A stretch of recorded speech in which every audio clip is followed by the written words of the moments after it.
The Assassination of Huey Long, 1935 AD, the fall of a political firebrand. September 8, 1935, a day of chaos and turmoil in Louisiana's state capital.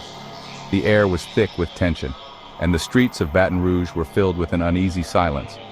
Huey Long, the charismatic and controversial U.S. senator and former governor, was assassinated by a political opponent in Baton Rouge.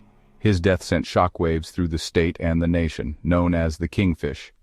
Long was a polarizing figure who promised to share the wealth but made many powerful enemies along the way. His ambitious programs and fiery rhetoric earned him both devoted followers and fierce critics, leaving a legacy that still sparks debate today. Born in 1893 in the small town of Winfield, Louisiana, Huey Long rose from humble beginnings to become one of the most influential and controversial politicians in U.S. history. His early life was marked by a relentless drive to improve the lives of ordinary people, which set the stage for his future political career. As governor from 1928 to 1932, he implemented massive infrastructure projects, built schools, and expanded public health care.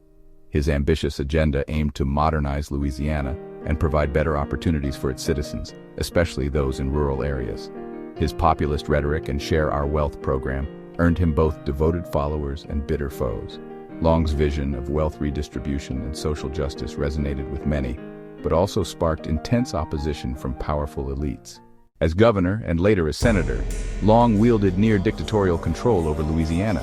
Critics accused him of corruption and authoritarianism, but his supporters viewed him as a champion of the common people. By 1935, Long's ambition to challenge President Franklin D. Roosevelt in the 1936 election had alarmed political elites nationwide. On the night of September 8, 1935, Huey Long, the charismatic and controversial senator, was walking through the grand halls of the Louisiana state capitol. The building, shrouded in darkness, seemed to echo the tension of the times. When Dr. Carl Weiss, the son-in-law of a political rival, approached him with a determined look on his face. Witnesses reported a heated exchange between the two men, filled with accusations and anger, before Weiss allegedly pulled out a gun and shot Long at close range. In the chaos that ensued, Long's bodyguards immediately opened fire, their guns blazing, killing Weiss on the spot in a hail of bullets. Despite the efforts of doctors, Long succumbed to his injuries 2 days later, leaving behind a legacy of both admiration and controversy. His death sent shockwaves through the nation, marking the end of an era in Louisiana politics. Huey Long's assassination marked the abrupt end of a meteoric career.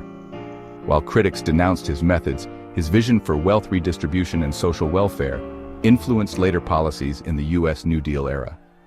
To this day, Long remains a symbol of both populist promise and the dangers of unchecked political power.